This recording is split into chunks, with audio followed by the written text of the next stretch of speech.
हामी सबैले कुनै न कुनै बेला यो प्रश्न सोध्छौँ, जीवनको अर्थ के हो?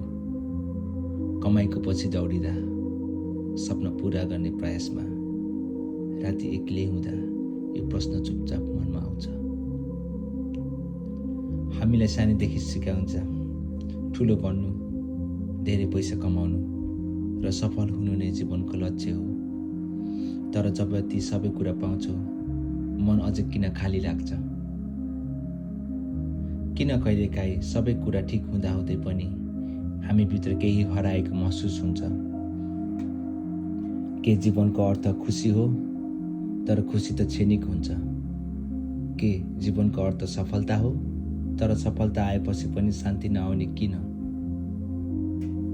के जीवनको अर्थ अरूलाई देखाउने जीवन हो कि आफूलाई सन्तुष्टि बनाउने जीवन?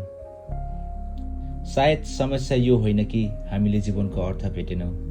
सायद समस्या यो हो कि हामी जीवनको अर्थ बाहिर खोजिरहेका छौँ। जीवनको अर्थ कुनै किताबमा लेखिएको छैन, कुनै व्यक्तिले तपाईलाई दिएर जाने कुरा पनि होइन।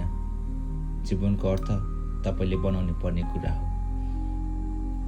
तपाईँ कसरी बाँच्नुहुन्छ, त्यसमा जीवनको अर्थ लुकेको हुन्छ। जब तपाईँ आफ्ना आमा बाबुको मुस्कानको कारण बन्नुहुन्छ, त्यो नै अर्थ हो। जब तपाईँ कसैलाई आशा दिनुहुन्छ, जब ऊ निराश हुन्छ, त्यो नै अर्थ हो। जब तपाईँ हिजोभन्दा आज अलिक राम्रो बन्नुहुन्छ, त्यो नै जीवनको अर्थ हो। जीवन सधैँ सजिलो हुँदैन, सङ्घर्ष हुन्छ, असफलता हुन्छ, आँसु पनि आउँछन्। तर ती कठिन क्षणहरू नै हामीलाई गहिरो बनाउँछन्। दुःख बिना खुसीको अर्थ हुँदैन। जीवनको अर्थ पूर्ण हुनु होइन, साँचो हुनु हो।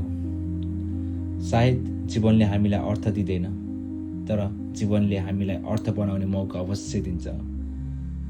आज तपाईँ जे गर्दै हुनुहुन्छ, त्यसलाई अर्थपूर्ण बनाउनुहोस्, किनकि जीवनको अर्थ तपाईँ नै हुनुहुन्छ। यदि यो भिडियो तपाईँलाई मन छ भने लाइक गर्नुहोस्, सेयर गर्नुहोस् र कमेन्टमा लेख्नुहोस् तपाईँको जीवनको अर्थ के हो। धन्यवाद।